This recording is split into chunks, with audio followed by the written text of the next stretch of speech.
नमस्कार, आप देख रहे हैं इनकोच। मैं हूं आपके साथ दिव्या सिंह। 5 राज्यों में हुए विधानसभा चुनाव के नतीजे आज घोषित हो जाएंगे। बता दें कि सुबह 8 बजे से ही वोटों की गिनती शुरू हो गई है और रुझान आने शुरू हो गए हैं। अलग अलग राज्यों में अलग अलग रुझान देखने को मिल रहा है, लेकिन सबसे ज्यादा चर्चा इस वक्त पश्चिम बंगाल की हो रही है, क्योंकि बीजेपी ने यहां शाम दाम दंड भेद जिसे कहते हैं वो लगा दिया था। पूरी कोशिश हो रही थी कि भाई बंगाल का किला तो किसी ना किसी तरीके से फतह करना ही है। अब आपको बताते हैं कि बंगाल की 293 सीटों पर वोटों की गिनती जारी है। एक सीट जो फाल्ता है वहां 21 मई को फिर से वोटिंग होगी। शुरुआती रुझान में भाजपा को बहुमत मिल गया है, यानी 294 सीट है टोटल, और यहां जीत के लिए कितना चाहिए? 148 चाहिए। और यहां पे जो मीडिया रिपोर्ट्स के अकॉर्डिंग हम आपको बता रहे हैं कि बीजेपी को 187 सीटें मिलती नजर आ रही हैं, यानी कि जीत तो अगर मीडिया रिपोर्ट के अकॉर्डिंग अगर आप देखें तो मानिए कि बीजेपी की सरकार बन गई है, क्योंकि 294 सीट है, मेजोरिटी कितनी है? 148। बीजेपी को कितना आया? 187। लेकिन टीएमसी का क्या?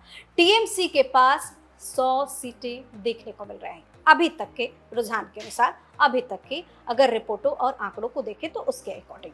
लेकिन कमाल की बात यह है कि भवानीपुर सीट पर ममता बनर्जी अभी मौजूदा समय में आगे चल रही हैं, शुवेंदु अधिकारी पीछे चल रहे हैं। बताया जा रहा है कि 2000 वोटों का फासला है, 2000 वोटों से लगभग ममता बनर्जी आगे चल रही है, शुवेंदु अधिकारी पीछे चल रहे हैं। हालांकि अभी यहाँ पे कुछ भी कहना जल्दबाजी होगी, क्योंकि अभी कई राउंड की गिनती होती है और आगे पीछे का ये जो सिलसिला है वो जारी रहता है। जब तक फाइनल रिजल्ट ना आ जाए वो कुछ भी कहना जल्दबाजी हो जाती है। लेकिन अब तक कहा जा रहा है कि 45% वोट जो है वो भाजपा को और टीएमसी को 42% वोट मिले हैं। भवानीपुर सीट का हाल आपने जान लिया, लेकिन मोदी जी ने जहां झाल मुड़ी खाई थी उसकी चर्चा बहुत ज्यादा हुई थी। इंटरनेट पर खूब वीडियो वायरल हुए थे, उसकी भी चर्चा करेंगे। देखिए, जहां पे पीएम मोदी ने झाल मुड़ी खाई थी वहां भाजपा चारों की चारों सीटों पर आगे चल रही है, यानी वहां पे पीएम मोदी का झाल मुड़ी खाना काम कर गया है, ऐसा कहा जा रहा है। ये कौन सी 4 सीटें हैं? ये सीटें हैं झारग्राम है, बीनपुर है, गोपी बल्लभपुर है और नयाग्राम है। ये तो अभी की बातें हो गई। 2021 के मुकाबले इस बार भाजपा का वोट शेयर करीब 6% ज्यादा दिख रहा है, यानी 6% वोट शेयर जो है वो बढ़ गया है। चुनाव आयोग के मुताबिक अभी भाजपा को करीब 45% वोट मिले हैं और पार्टी पिछली बार से 117 सीटें ज्यादा लेकर आ रही है। मतलब अगर देखें तो प्रचंड जीत की तरफ भाजपा यहां पश्चिम बंगाल में बढ़ती हुई नजर आ रही है।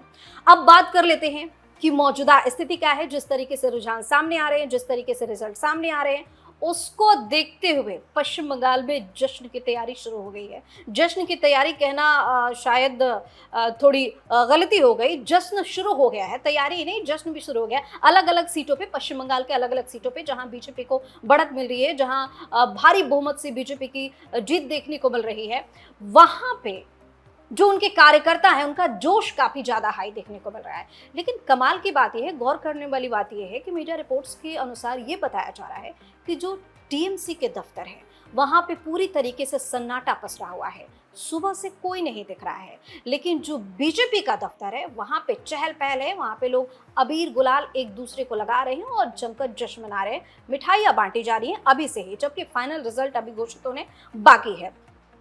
बंगाल के सिलीगुड़ी में भाजपा ऑफिस के बाहर कार्यकर्ताओं के बीच काफी ज्यादा जश्न का माहौल है। दुर्गापुर में भी कुछ ऐसा ही देखने को मिल रहा है। एक दूसरे को भगवा रंग के अबीर गुलाल लगाए जा रहे हैं। और कमाल की बात यह है कि भाजपा कार्यकर्ता जो हैं वो ये कह रहे हैं कि पहले पश्चिम बंगाल में खून की होली खेली जाती थी, लेकिन अब यहाँ खुशी वाली होली खेली जाएगी। पश्चिम बंगाल, असम, तमिलनाडु, केरल और पुडुचेरी में विधानसभा चुनाव की काउंटिंग जारी है। लेकिन अभी हम बात करें सिर्फ पश्चिम बंगाल की। दिल्ली में भाजपा हेडक्वार्टर पर अलग अलग तरीके से जश्न मनाया जा रहा है। पूरी जलेबी बन रही है, बैंड बाजे वाली टीम वहां पे पहुंच चुकी है और खबर ये आई है कि शाम 7 बजे पीएम मोदी भी यहां पहुंचेंगे भाजपा कार्यालय, और जितने भी पार्टी कार्यकर्ता हैं उनको शाम 5 बजे तक जुटने को यहां पे कह दिया गया है। चर्चा यही हो रही है कि ममता बनर्जी के अवैध किले को कैसे आखिर बीजेपी ने ढा दिया, कितनी मजबूत रणनीति बीजेपी की तरफ से अपनाई गई, किस तरीके से वहां पे जमीनी स्तर पे काम किया गया। तो साफ तौर पे जिस तरीके से रैलियां देखने को मिली, बयानबाजी देखने को मिली, उसके बाद अब आज फाइनल रिजल्ट घोषित होने वाले हैं। लेकिन अभी जो रुझान सामने आए हैं, अभी जो स्थिति साफ तौर पे देखने को मिल रही है, जिस तरीके से बढ़त बीजेपी ने बनाई हुई है, साफ तौर पे ये कहा जा सकता है कि अगर यही रुझान रिजल्ट में परिवर्तित हुए, बदल गए, तो बीजेपी प्रचंड तरीके से पश्चिम बंगाल में अपनी सरकार बनाने जा रही है। आपकी अपनी राय क्या है, हमें कमेंट करके बताइए। चैनल को सब्सक्राइब कीजिए, वीडियो को लाइक और शेयर जरूर कीजिए। बहुत बहुत धन्यवाद।